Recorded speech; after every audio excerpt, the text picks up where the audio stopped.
Welcome to Meet the Press Now. I'm Kristen Welker on a very busy day in Washington. Just moments ago, I spoke with former New York governor and independent candidate in the New York City mayor's race, Andrew Cuomo, in his first national TV interview since Mayor Eric Adams dropped out of that race. We will bring that to you in just a few moments. It's also day 2 of the government shutdown, with Congress still at a stalemate over government funding. We'll get to all of that in a moment, but we do begin today with the deadly attack at a synagogue in Manchester, England, on the holiest day on the Jewish calendar, Yom Kippur. Officials in the UK have declared it an act of terrorism. Now, according to law enforcement officials, 2 people were killed and 4 others remain in the hospital after a man drove his car into a crowd of people outside a synagogue and proceeded to get out of the car and attack people with a knife. Officials say the assailant was shot and killed by police moments after he began his attack. 2 arrests were also made in connection with the attack. Prime Minister Keir Starmer addressed his nation in the wake of the tragedy, expressing his condolences to the families and victims of the attack and committing to fighting the rise of anti-Semitism in the UK. Take a listen. This is not a new hate. This is something Jews have always lived with.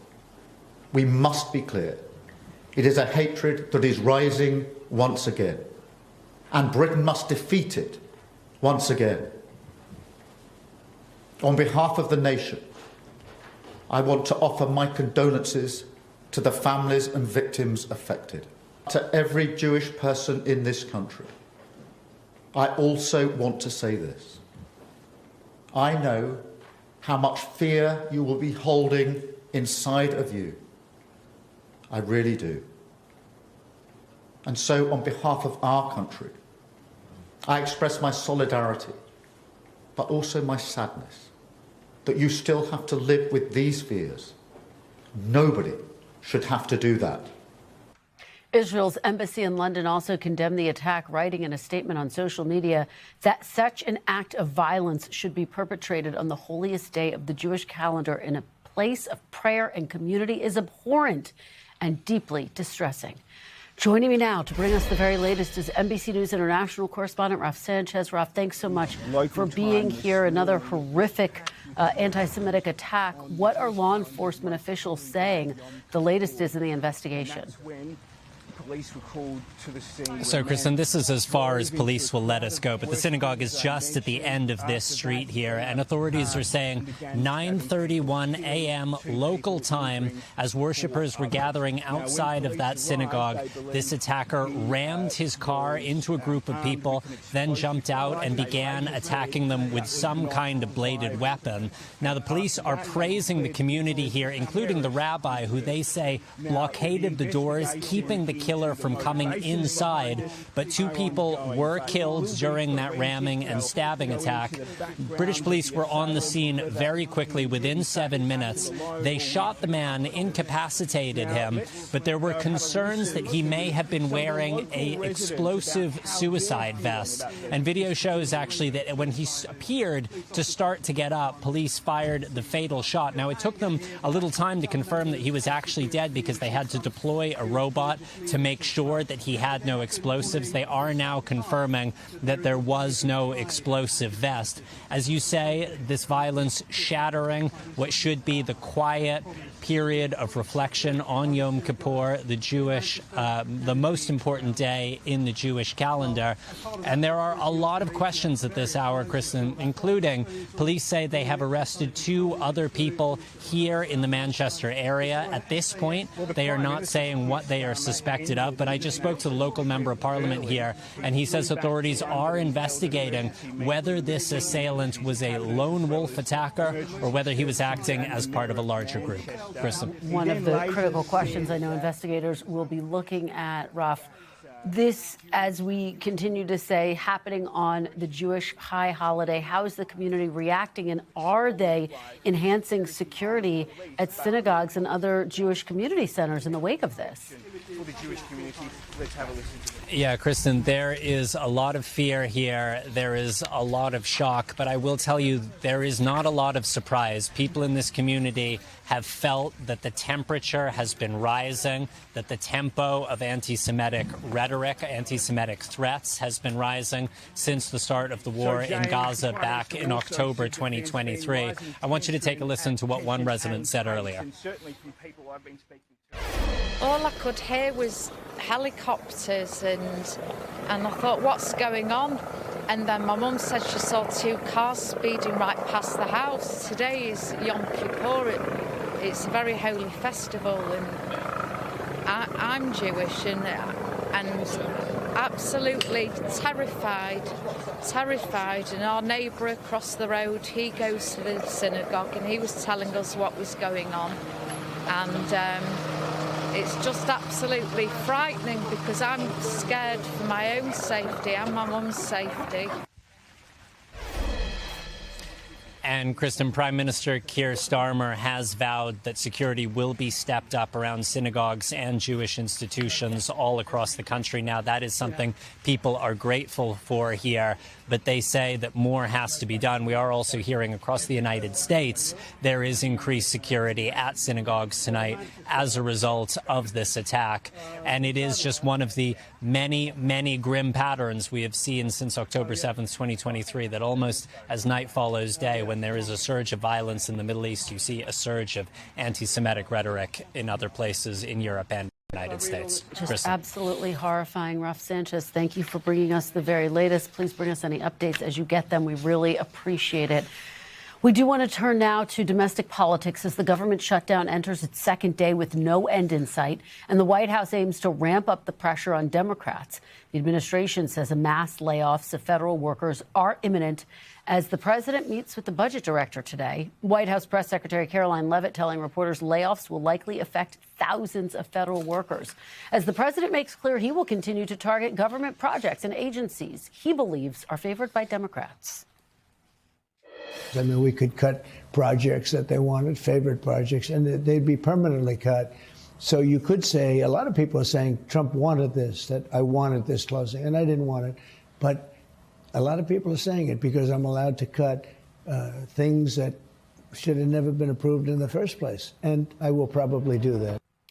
And if you've logged onto a government website this week, you may have seen banners and pop-ups like these from departments including state, agriculture, and housing and urban development, firmly blaming Democrats for the shutdown. Today, Speaker of the House Mike Johnson defending those messages and the president's proposed cuts, and again putting the onus on Democrats to end the shutdown.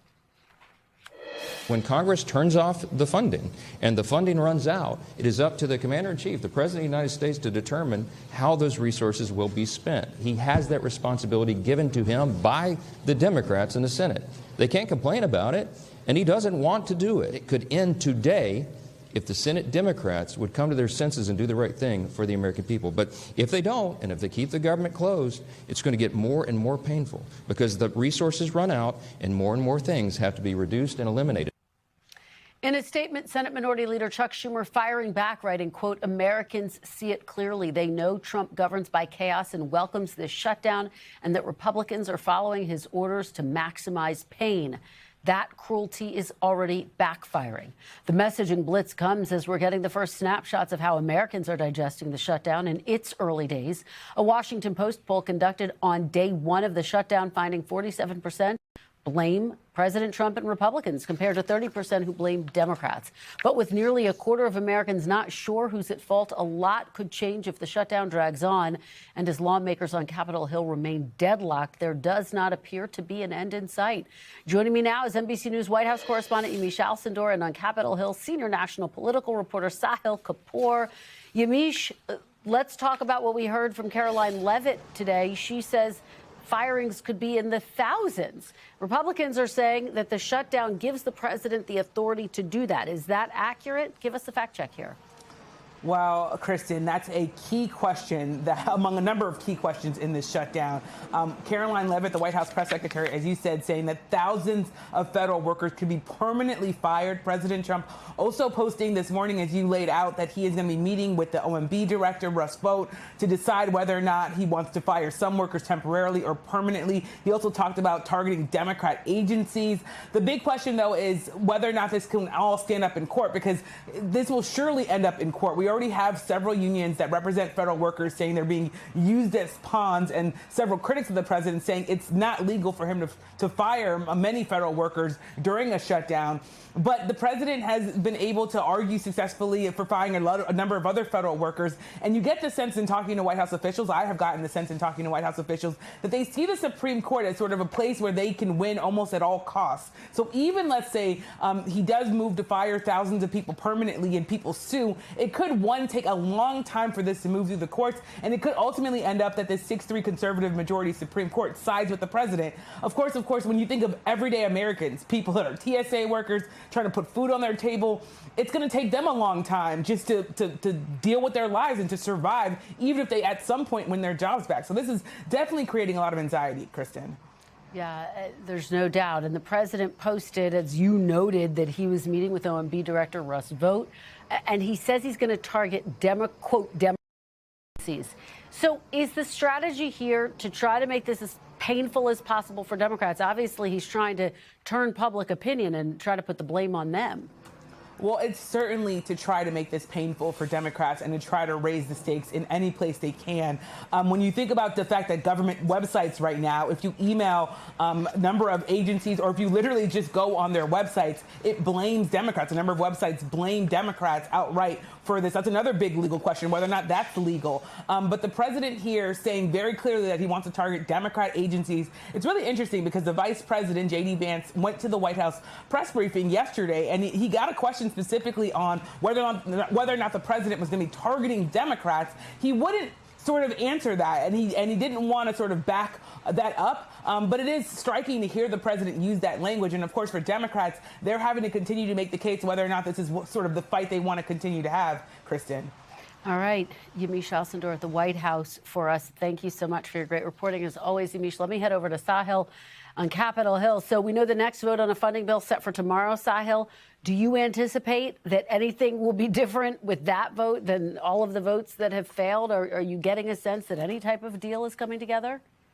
There's no deal in the works right now, Kristen, and I don't see any indication that things have changed meaningfully. The vote the last time this was cast was 55 to 45. Republicans are 5 votes short, and their strategy seems to be to keep forcing Democrats to vote on this, force them to feel the pain of the shutdown in their states from their constituents, and ultimately get 5 of them to cave and reopen the government. Now, the Majority Leader Thune has indicated that he doesn't expect Senator Chuck Schumer to do it. He argues that Schumer's got his own leadership politics that he's worried about, and he doesn't expect Schumer to ultimately move off his position, but he does think 5 other Democrats will. That's a bit of a dubious proposition, Kristen, because we now have 4 polls, including that Washington Post poll that you just pointed out, in the last few days that show Republicans are shouldering a little bit more of the blame than Democrats for the shutdown. Now, yes, it's fluid. It can change. About a fifth of the country hasn't made up their mind, so there's still a lot to play for here in terms of, the messaging battle between the two parties. But at this moment, Democrats are not quite feeling the heat that you might have thought they'd feel,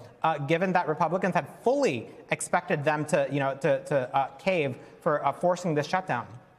And Sahil, you talk about the messaging battle. Really at the center of the White House Republicans' messaging battle is this claim that Democrats want to fund health care for undocumented immigrants. Federal law, of course, prohibits undocumented immigrants from accessing insurance through the Affordable Care Act or Medicaid. But there is a law that protects emergency room access for everyone. Talk a little bit about the nuance here and why it's playing such a prominent role in this fight. Yeah, it's an extremely important dynamic here, Kristen. Vice President J.D. Vance brought in the issue of emergency care and the fact that undocumented people in the country, once they go to an emergency room, can get care. That's true. They can.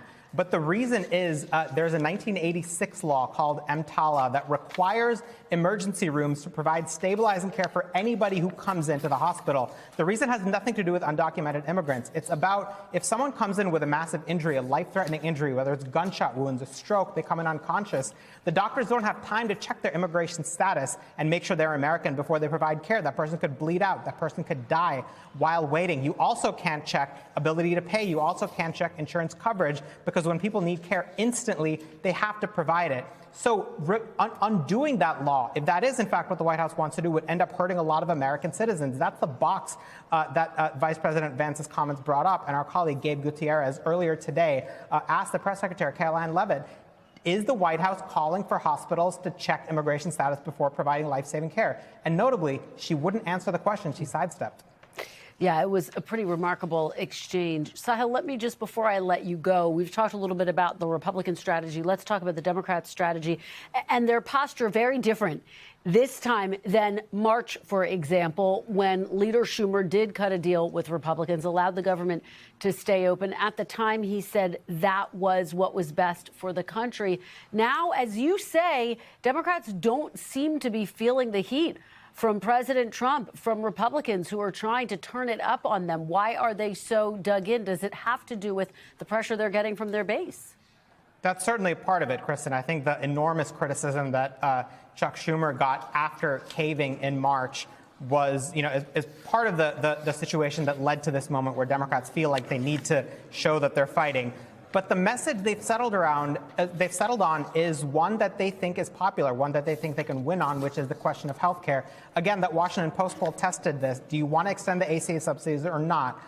With voters, that is a central Democratic demand. 70% of voters said they do want to, more than 70%, I should say, of voters said they do want to extend that funding. Now, whether they want to do it in the context of a government shutdown fight, that gets very messy. But again, Democrats think they have a winning argument on the policy issue here. Whether it holds, whether they stay dug in, all remains to be seen, Kristen. All right, Sahil, Yamiche, thank you both so much. And joining me now is a top Democrat, the Democratic Senator from Washington, Patty Murray. She is also the Vice Chair of the Senate Appropriations Committee. Senator Murray, thank you so much for joining me today. Really appreciate it. Thank you. Good to talk to you today. Wonderful to have you here. So here we are on day 2 of the shutdown. There is a vote scheduled again tomorrow for the same funding bill. It doesn't seem like it's going to pass, but do you see any off-ramp at this point? Are there any negotiations, Senator Murray, happening behind the scenes that you can tell us about? Well, certainly we're all talking to our colleagues about what we need, and we've been very clear. What we have told Republicans for weeks now is that we want to be part of a bill that they are asking our votes for. They've refused to do that. They have sent a partisan bill to us and said, just give us your votes. Talk to us later. And we're saying, no, our constituents are hurting right now. We have hundreds of thousands of people who are in the mail going to get their insurance bills for next year that are going to double, and they can't afford it. It's a simple solution. Extend the tax credits. And all we're asking for is have a discussion with us, come to us, let's have a negotiation. And to this point, they've not done this. Republicans are in charge in the White House, in the Senate, and in the House. For this bill, they need our votes, and we are saying we want to make sure our constituents are taken care of and our voices are heard. Senator, Republicans say they are willing to negotiate. They say they just don't want to negotiate over this funding bill. They say, let's open up the government, then let's have a negotiation. Why not take that tack and allow the government to reopen? Well, the irony of that is we have had a government's been open. We have been saying for weeks, come and talk to us. Let's figure out how to solve this problem for the people in all of our states, and they haven't done it. So why would I believe them? Where is the trust that, just open government, we'll talk to you then? They didn't before. Why would they now? Give us an assurance that that is what you're going to do. That's what we're asking for. I wonder how you see these threats by the president to lay off thousands of federal workers, clearly trying to turn up the heat to get you all to agree to this funding bill. Are you feeling pressure, given that thousands of federal workers could at the very least receive notification that their jobs are going to be eliminated? Well, I will say it is horrendous for this president to threaten people and to cause disruption and to create chaotic situations. Am I surprised? No, that's what he's been doing for months now. What we're saying, he's trying to hurt people. We're trying to help people by getting these ACA tax credits and government funded with assurance to our constituents that they will get their needs met. So he's trying to hurt people. We're trying to help people.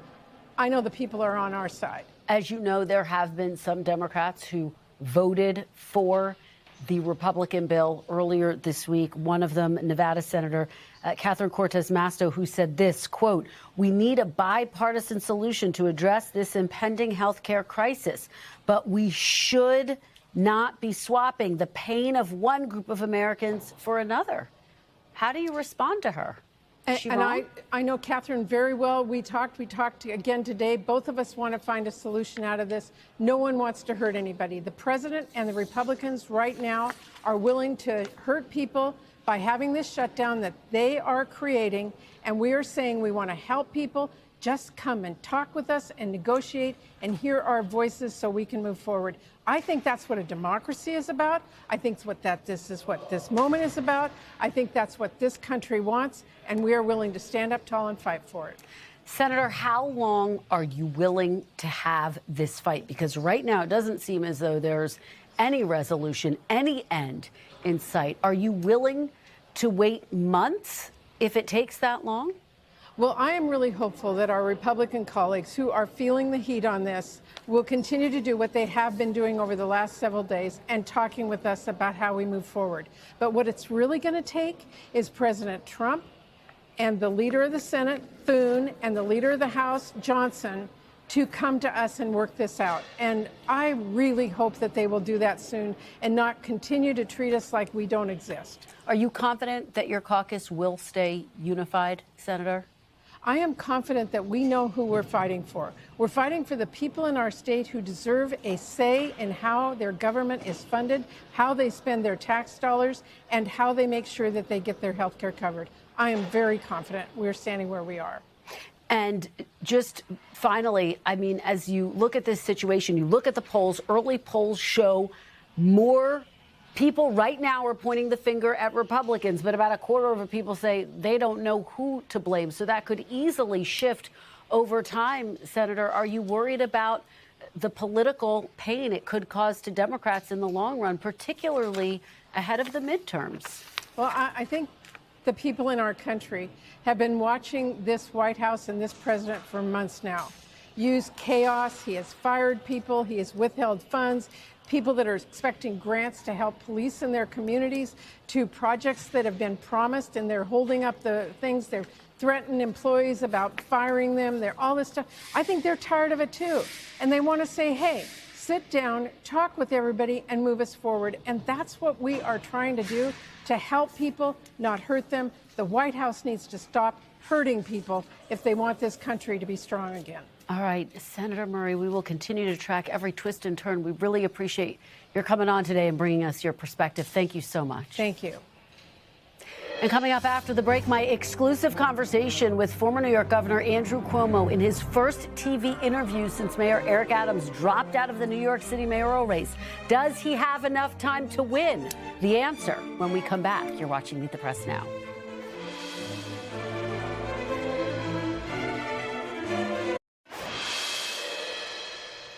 Welcome back. As we mentioned earlier today, I spoke with former New York Governor Andrew Cuomo in his first national TV interview since Mayor Eric Adams dropped out of the race.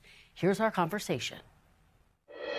Joining me now is the former governor of New York and an independent candidate for New York City mayor, Andrew Cuomo. Governor Cuomo, thank you so much for joining me. I really appreciate it.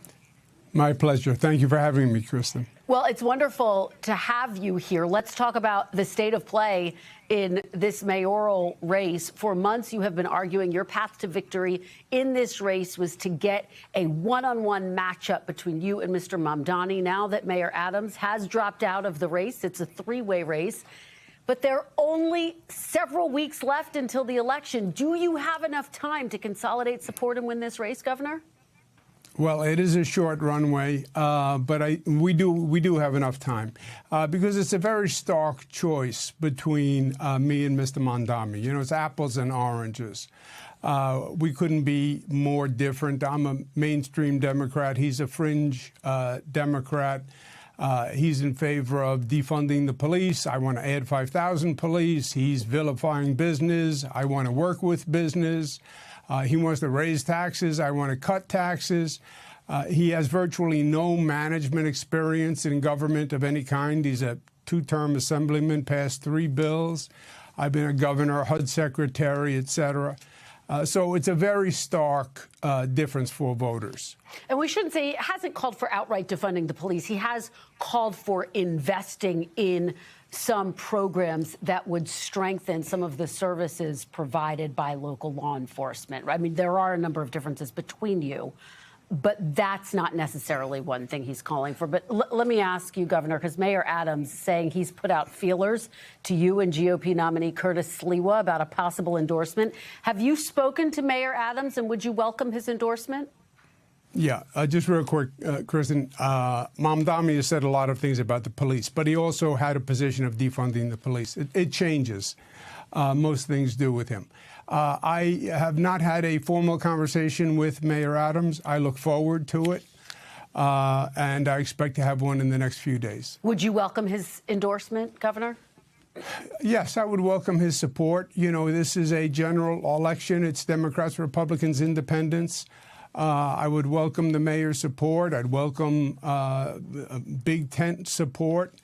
And the mayor obviously has experience, a great deal of experience, not just as mayor of New York. I worked with him in Albany. He was a state senator. So we know each other a long time. I'd welcome his support.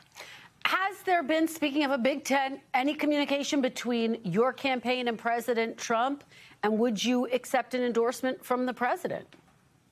No, the tent isn't that big, Kristen.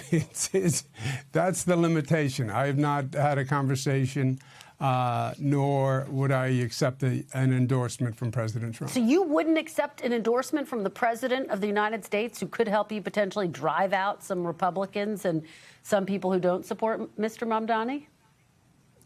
No, I wouldn't. I'm going to be appealing to Republicans. I'm going to be appealing to independents as well as Democrats.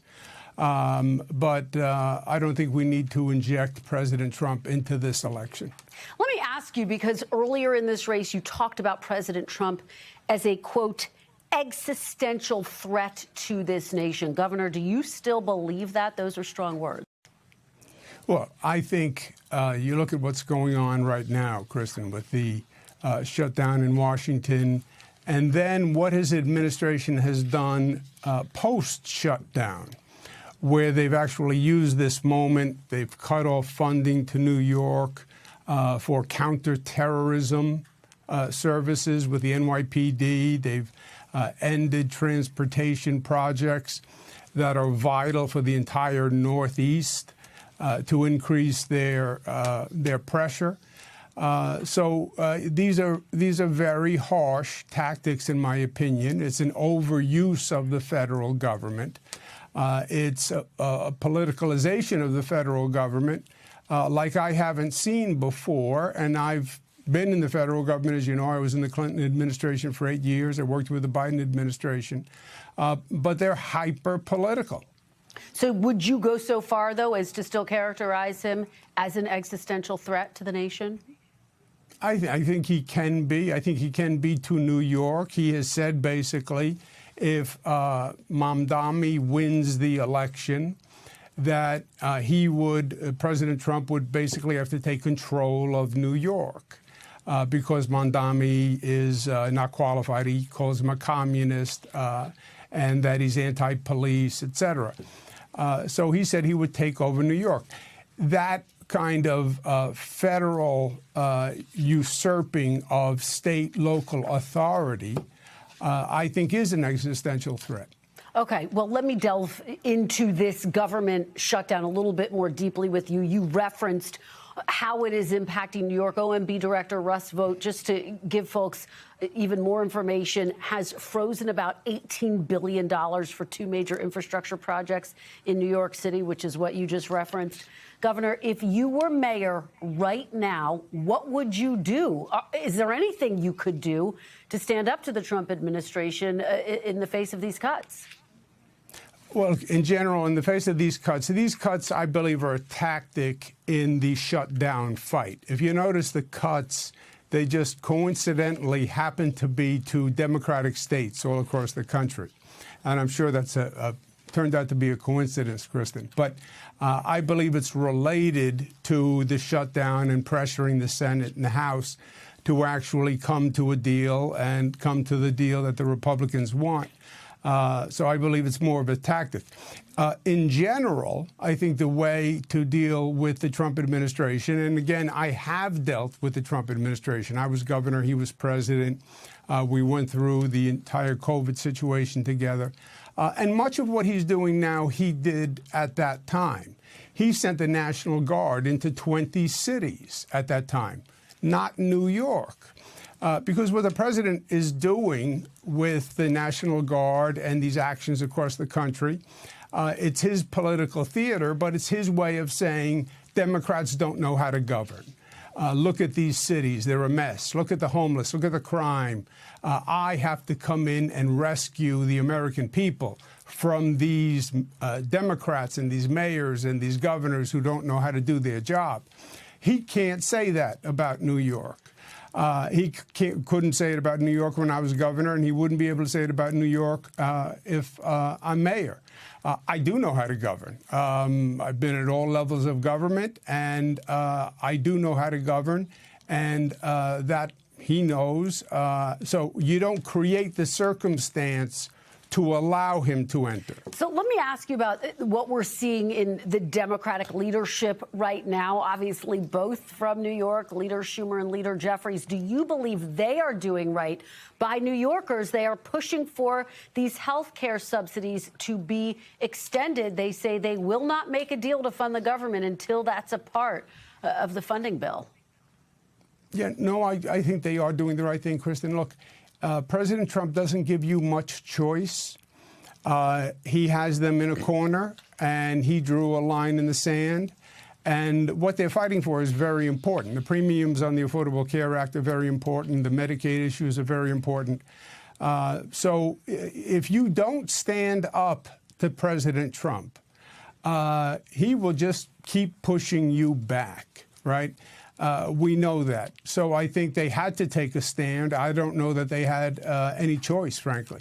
Okay, let's turn to one of the biggest issues for, frankly, all Americans, but New Yorkers certainly, the issue of affordability. Mr. Mamdani won the primary, as you know, Governor, in large part by highlighting his proposals to, as he says, make New York more affordable, including free buses, freezing rent. You were governor for 10 years. What do you say to voters who see you as the status quo and, frankly, part of the affordability problem in New York? Yeah, well, you know, Mr. Mamdani learned from Mr. Trump. I remember when President Trump said, the day I'm elected, the price of eggs is going to come down. And it was like, how, why? But it's the dumbing down of politics, Kristen. You know, you can say whatever you want. And there's veracity or fact doesn't matter. Freeze the rent. Boy, sounds great. Great slogan, great TikTok, great tweet. Yeah, what he's talking about is freezing the rent on about 25% of the housing units in New York City, leaving 75% to absorb the increase that the 25% would have paid. And those 25% where you don't have a rent increase, you see them deteriorate. It's not a new idea. Bill de Blasio did it 3 times. And that's exactly what happened. 75% pay a higher rent. The 25% have it frozen for a period of time, and their housing deteriorates. So there's no real substance to it. It won't make a difference in anyone's life. It didn't work before under de Blasio, won't work now. What you have to do is build housing, right? My program, Build, Baby, Build. You have to build housing, and you have to build 50,000 units per year. You have to increase the supply, and that will bring the price down. We have a 1% vacancy rate in New York City right now, and that's the major problem. The solution is building, increase the supply, the price will come down. But, Governor, what do you say to voters who hear what you're saying, but who would look at your record and say, look, you were governor for 10 years, for a decade. Why didn't you do more to make New York more affordable when you had the chance to do so?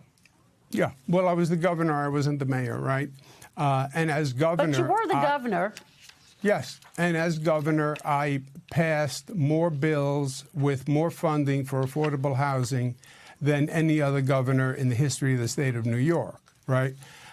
New York City is a special circumstance. New York City, it's very difficult to build. The political environment is difficult. The governmental environment is difficult.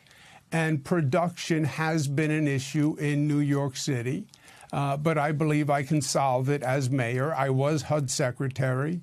I have built large projects in New York City. As governor, I built a new LaGuardia Airport, new Kennedy Airport, Kosciuszko Bridge, 2nd Avenue subway.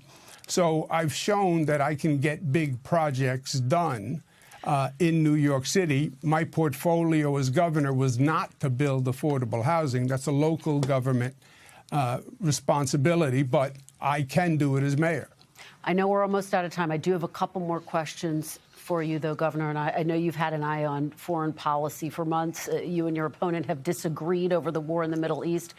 It is worth noting yesterday, Mr. Mamdani condemned the October 7th attack on Israel. He called it a war crime. He also said what's happening in Gaza is a genocide. And just to give some backdrop, according to the Palestinian Health Ministry, the death toll in Gaza has now surpassed 65,000. The UN says there have been more than 200 malnutrition-related deaths, including 103 children, Governor. Do you believe Israel is committing a genocide in the Gaza Strip? Look, I believe it is obviously a horrific situation. We want peace. It's long overdue. To watch on a daily basis the carnage that is going on in Gaza is difficult for anyone. But you don't go so far as calling it a genocide, Governor? I don't. It's not my place to provide terminology in this political context. But return the hostages, eliminate Hamas, which is a terrorist organization, and let's have peace, finally. And that is long, long overdue. Now, my opponent talks about it all the time. It's not really a mayoral issue, but it is his main political issue because it is a very emotional issue. But also remember, Mr. Mamdani won't condemn the use of the term globalized intifada, which you made this point during your interview with him. Globalized intifada means kill Jewish people, right? New York has the largest Jewish population outside of Israel. He has made it clear he does not condone that term, though, in the wake of the interview that I did with him several months ago. He doesn't condemn the use either. And if I was saying kill all Italian people, kill all fill in the blank, of course you condemn that. Of course you condemn it. To me, it's disqualifying to seek to be mayor of New York City when you're unwilling to condemn the use of the term globalized intifada, which is kill all Jews, especially at a time when you see killings happening again and again today in the UK. And obviously a lot of focus as we approach the October 7th horrific anniversary of the attacks there. So something I know you'll continue to focus on, that the mayor's race will continue to focus on. I want to shift gears a little bit, Governor. I do want to ask you about your own record. You resigned, of course, the governorship in August of 2021 amid a wave of sexual harassment allegations, which you have denied. What is your message to New Yorkers who are still troubled by those allegations, who still have questions about your character? Yeah, well, I said at the time, you're right. They were political allegations. There is nothing to them. And when they are reviewed, you will see there is nothing to them. Since then, those allegations went to 5 district attorneys in New York State, Democrats, Republicans, upstate, downstate, short, tall, every political persuasion, absolutely no finding of any wrongdoing. 4 years of lawsuits all came to nothing. So it was political, and it amounted to nothing. Do you have any regrets about your behavior at the time, Governor? Vis-a-vis those allegations, No. In general, have I learned to be more careful, frankly? Just don't put yourself in a situation where anyone can say anything, where you always have a witness, certainly. Finally, before I let you go, I asked your rival, Mr. Mamdani, if he thought billionaires should exist. He said no. Let me put the same question to you. Do you think billionaires should exist, Governor? Yes. Why? And it's ironic that he doesn't think they should exist because he takes money from them. Look, is there gross income inequality? Yes. And are billionaires an example of the grossest of inequality, especially when you have such poverty in this country today? Yes. But our system is, God bless you, we don't redistribute income in this country. We do through the tax code. But we don't say this is the limit of money that you can make. We don't set a limit. And that is capitalism. And you want to be able to say to people, God bless you. You want to be a millionaire, be a billionaire. Fly as high as your wings can carry you. Governor, we're way over time, but very quickly, some people think you're running for mayor because ultimately you would like to run for president. Would you rule out a run for president should you win this race? I am running for mayor to be mayor. This is a city that is at a pivotal moment. I was HUD Secretary, Housing and Urban Development. I've worked with cities all across the country. I'm a lifelong New Yorker. I can tell you, Kristen, we are on the precipice, this city, and many cities across this country, by the way. Post-COVID, losing people, losing businesses, more homelessness, quality of life deterioration. We have to turn this city around now before it's too late. You cannot allow the hemorrhage to continue. Okay. And we have this far right and we have a far left, but we need people who actually know how to govern and make a difference and make progress. All right. I don't hear you ruling it out, Governor. Thank you, Governor. No, I have no intention. I have no intention to run for anything but mayor of New York. All right. There you have it. Governor Andrew Cuomo, thank you so much for your time this afternoon. Really appreciate it. Thank you. And joining me now to react to what we just heard from Governor Cuomo is our panel, Tia Mitchell, Washington Bureau Chief for the Atlanta Journal-Constitution, Megan Hayes, former Special Assistant to President Biden, and Daniel Pletka, Senior Fellow at the American Enterprise Institute and an NBC News contributor. Thanks to all of you for being here. Thank you for your patience and sitting through the full interview with me. Tia, let me start with you. What were your big takeaways from what we just heard? Obviously, it's Eric Adams got out of the race. He was polling at about 9%. Think it could be a game changer? Well, I mean, even if all the Eric Adams supporters go to Cuomo, he still has an issue with Mamdani. What I found was interesting in your interview is when you specifically asked him about the issue of affordability, and particularly about affordable housing, he immediately went to attacking Mamdani, but he didn't really lay out a plan. Like, that was a perfect opportunity for him to say, I know what I'm doing. This guy is just all for show, but here's what I'm going to do as mayor. And he never really got there. He talked a little bit about what he did as governor, but he didn't really lay out a vision for himself as mayor. And I just found that interesting on a question he should have anticipated. Megan, it's such a fascinating race to watch. Let's put up the polls, and then I want to have you pick up on what Tia is saying, because has Governor Cuomo, who acknowledged he's got a short runway now, has he done enough to explain what he will do if he's elected, or has he relied too much on this argument of Mamdani's plans are not realistic? It's funny, I wrote down needs policy as one of my notes from the interview, so I also agree with you guys. I do think he needs to be more prescriptive of what he wants to do. There is a big difference between a Democrat and a socialist. And he should lay that out, and he has experience in governing to be able to lay those policies out. I think that it's interesting that it's almost like he didn't know he was getting the reprieve of Eric Adams dropping, because I don't feel like he was as ready for some of these tougher questions. And they're not tough. They should be very obvious to him, but I don't think he didn't seem quite ready for that. And the other thing I found really interesting is he was walking the line, because Jeffries and Schumer have not endorsed anybody yet, and he was walking the line not to criticize them and how they're handling the shutdown and then how they're handling that for New York. So I thought that was also an interesting take that he had. It is one of the more fascinating data points of this race that you still don't have an endorsement from the leaders of the Democratic Party. Danny Pleka, if you look at the polls, Zohran Mamdani, before Adams dropped out, was polling at about 46%. Andrew Cuomo at 24%. Curtis Sliwa, the Republican, at 15%.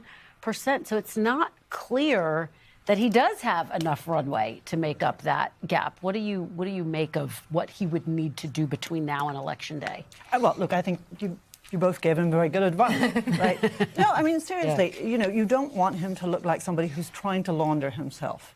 As you suggest, do you really want to just run for president? Is this just an opportunity for you to put the governorship behind you and all of those dead people in nursing homes behind you and all those allegedly sexually harassed women, sorry, Governor, behind you? Or are you serious? And if you're serious, look, this should be look, I'm a conservative. This should be a slam dunk. Democratic Socialist, this is easy peasy. For me, Mamdani is an anti-Semite. Mamdani is talking not about police, not about solutions. He's talking about Marxism in New York. This should be easy. I could write it. Sounds like you could write it. Sounds like if you weren't a journalist, you could write it. Why is no one doing that for him? To that point, Danny Pleka, the strategy we have seen from the Mamdani campaign is to really use social media to try to reach younger voters. I want to play an ad that he put out last night. Apparently, this ad aired during The Bachelor. Take a look. You deserve better. You deserve to be able to raise your family here, to be safe, to travel where you need to, free of costs and worry. You deserve someone who works as hard as you do, who thinks about you every second of the day. That's the kind of mayor I promise to be. New York, will you accept this rose? So, Tia, actually, I have to fact-check myself. This aired during the Golden Bachelor. There is a distinction. Absolutely. But you see this effort to kind of be current, to try to reach people who may not be immersed in politics. Yeah, and I mean, for all your points about what some people believe that Mamdani is, he's working really hard to show a different side of himself, a much less scary side of himself. And that's the difference, I think, between Adams and Cuomo and Mamdani is a lot of New Yorkers had already made up their minds about Adams and Cuomo, and they didn't have a lot of room to grow. Mamdani knew that he did, and since the primary, he's been working really hard to address the concerns people have had about him, concerns about his past statements that he's tried to clear up in interviews like the ones with yours. And again, right now, it seems to be paying off in a way that will make it hard for Cuomo to make up the ground. But, Megan, you know what's interesting? Even if he wins with about 45% of the vote, that's still not necessarily a mandate in the same way that some of his potential predecessors have had. It's a potential governing challenge if he were to win.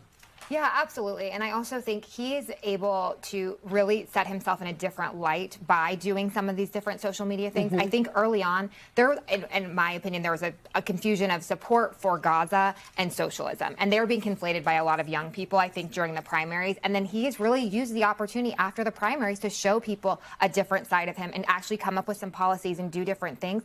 The National Party should take note of the way he is campaigning. I do think we could learn something from that. I don't necessarily think we could agree or learn something from his socialist policies, but I do think the way he is doing this in campaigning and bringing in new audiences and attracting new people to the party and to vote for him is very inspiring, and the Democratic Party should be taking note of that. Final point, Danny, on this, and then we'll move to the shutdown. Well, I'm really glad to see that on the eve of Yom Kippur, he is a person who wants to take us away from the idea that he thinks that Jews should be killed, because I think that was a troubling element. For me, that wouldn't get me to vote for him, no matter whether he was a socialist or not. But perhaps other New Yorkers see it differently. And Andrew Cuomo making it very clear he's going to continue to highlight that. Let's turn to the shutdown. Tia, you heard my interview with Senator Patty Murray. I mean, it just doesn't seem like there's any real negotiation happening behind the scenes. President Trump threatening to lay off thousands of federal workers. How does this all end? Yeah, that's the question. And I think some of it is going to depend on as if the shutdown goes on, it becomes more painful for people at home, for not just government workers, but for people who are trying to fly, access federal programs, go on vacation. As it becomes more painful, does the Democrats' base, who actually said, we want this fight, we're okay, shut it down because we're tired of President Trump just doing whatever he wants to do, do they start to waver? If the base starts to waver, that could cause members of Congress to start to waver from their current position, which is, you've got to come and negotiate with us on some of the things we want. Yeah, if Democrats start to hear from their constituents that, look, we're hurting too much, that I guess, is the question, because you're also getting a lot of pressure from the Democratic base to stand up to President Trump in the wake of what happened in March. Yeah, there was some polling that came out early this morning in the Washington Post. People are overwhelmingly blaming Trump and the Republicans on this, so I think the Democrats are able to stand firm until that pendulum switches. But I do think that Democrats are standing on principle here with health care. Health care is extremely important. It's an extremely important issue in affordability, and you can't go back to your members and to your constituents and say, you need to run on affordability, but we didn't push any buttons or any levers to fight back on the cost of healthcare that's going to double for 22 million Americans, which will lose healthcare. So they have to stand strong, and to open up the government, they need to have a negotiation. I'm a firm believer they need to open this government back up, but they need to do so with some actual words from the Republicans that they're going to do with these subsidies. Danny, what about the polling, which shows right now more Americans are blaming Republicans? Historically, Republicans in polling have gotten more of the blame, although it hasn't really historically hurt them at the ballot box and lined up with the polling that we've seen. Could that be a pressure point? Do you get any sense that Republicans are going to blink first? Look, we're in Washington. We don't have any perspective on what normal people think about this. Normal people think, why are they talking about this? And that's really important. It's also really important to understand that the facts are not necessarily going to help the Democrats when this gets talked about in the advertising afterwards. This was an extension of a COVID-era spending bill that drove us into the inflation that lost Kamala Harris, the election. The Democrats, when they controlled the House, the Senate, and the White House, couldn't get this extended past January 1st, 2026, but they want the Republicans to do it.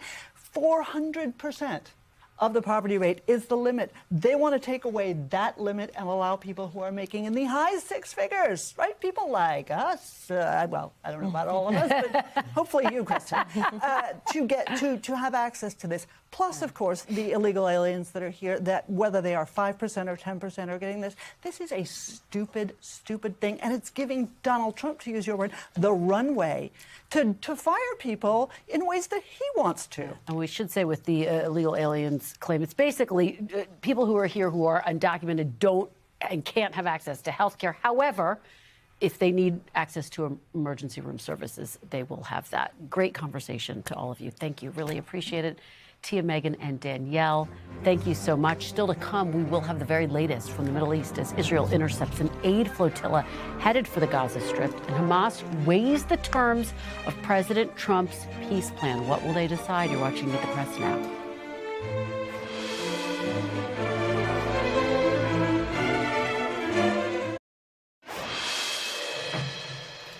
Welcome back. Tonight, Hamas faces mounting pressure to respond to President Trump's 20-point peace proposal. The looming deadline comes as Israeli forces in international waters intercepted a global aid flotilla bound for the coast of Gaza. Joining me now is NBC News chief foreign correspondent Richard Engel from Jerusalem. Richard, all eyes on this peace proposal. What is the latest that your sources are telling you about whether or not Hamas might actually accept it? So Hamas is apparently mulling it over, and Hamas officials have been sending mixed messages. Just a few moments ago, a senior member of the Hamas political division spoke to Al Jazeera and said that the group is taking President Trump's proposal seriously, that they are working to try and end what he called the genocide in Gaza, that they don't like negotiating with the sword hanging over their heads, which is clearly how they are negotiating right now, with Israeli troops continuing their offensive in Gaza and threatening to intensify the war unless Hamas agrees. They said this official said that Hamas wants more clarifications about the deal, how exactly it would be carried out. So it was not an outright rejection, nor was it an acceptance, but it seems that they are taking it seriously, and the official said they plan to have an answer soon. So we will see what kind of answer they do come up with, but it appears that they're going to try and come back with some conditions. Wow. Well, it's just fascinating as we watch and wait to see what happens, and as everyone is hoping this war can come to an end. Richard, we just talked about the flotilla situation. What are officials there saying about that? Well, the Defense Ministry just a short while ago put out a statement saying that, in fact, the flotilla had been stopped, that the vessels had been blocked and boarded, that hundreds of activists were detained and handed over to Israel's version of ICE. And the Defense Minister congratulated the Israeli security forces involved, saying they had stopped what he called a terror flotilla. Even though the activists were unarmed, they were carrying humanitarian goods, and no one has claimed that they put up any kind of resistance. In fact, the activists have said that what they were trying to do was break an illegal Israeli embargo, an Israeli blockade that is blocking humanitarian supplies from reaching the people of Gaza. The aid workers are expected to be deported, including the Swedish activist Greta Thunberg. All right. Richard Engel, thank you so much for joining us with your latest reporting. We really appreciate it. And we are back tomorrow with more Meet the Press Now. There is more news ahead on NBC News Now.